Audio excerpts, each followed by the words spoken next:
I was an atheist for the first 17 or so years of my life.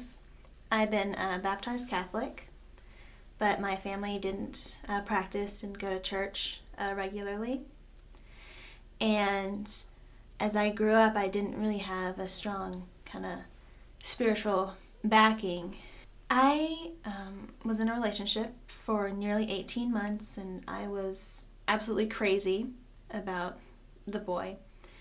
And then, without much warning, in May, he dumped me.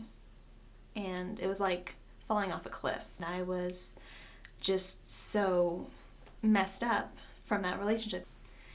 And it got to a point in July where I seriously considered taking my own life.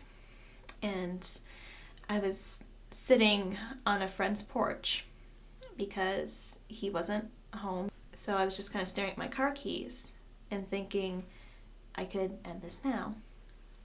And then I had this sudden burst of intuition that said, what are you doing? You are going to take your own life. You are going to end anything you started just now over a guy.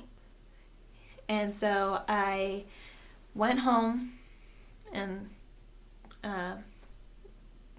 ended up online talking to Nate Hood, who had just come back from Africa, and he was so hyped and so willing to help me that we started meeting up, and he kind of turned my interest into a relationship with God through just talking with him, and how he'd said God had changed his life, and with all the stuff he had been through that school year, that made me think maybe I'm not unforgivable after all.